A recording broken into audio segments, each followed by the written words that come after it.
नवनीत राणांच्या उमेदवारीमुळे बच्चू कडू नाराज आहेत.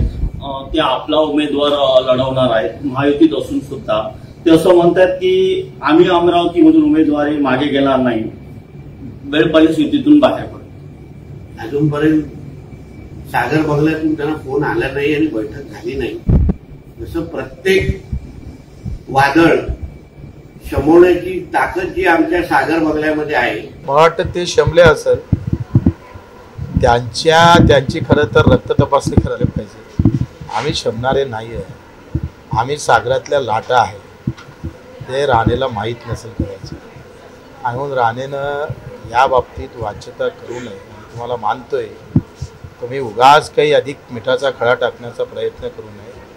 आम्ही अमरावतीपुरतं लढतो आहे आणि मैत्रीपूर्ण लढतो आहे. तरी तुम्हाला वाटत असेल आम्हाला छळावं, तर आमची काही हरकत नाही.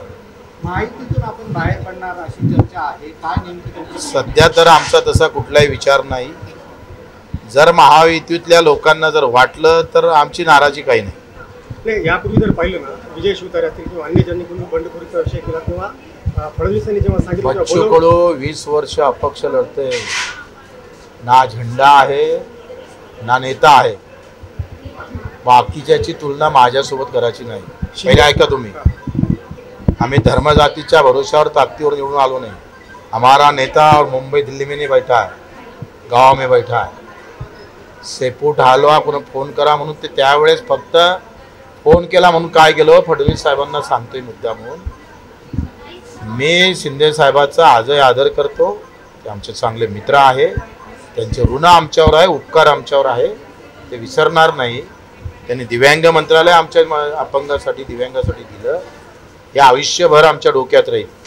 पण राजकारणात काही गोष्टी महत्त्वाच्या असतं.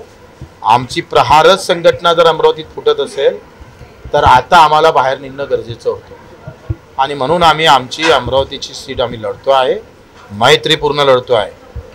त्यांना जर वाटलं भाजपवाले शिंदे साहेबांना कुणाला का बच्चू कडूंना युतीचा धर्म पाळला नाही, तर त्यांनी खुशाल कारवाई करण्यास मोकळे आहे. त्यांची इच्छा नसेल तर आम्ही युतीतून बाहेर जायला काही अडचण नाही. महाराष्ट्रातील ताज्या बातम्यांसाठी बघत रहा टाइम्स टुडे टीव्ही. सोबतच शेअर करा, सबस्क्राईब करा आणि बेल आयकॉन प्रेस करा.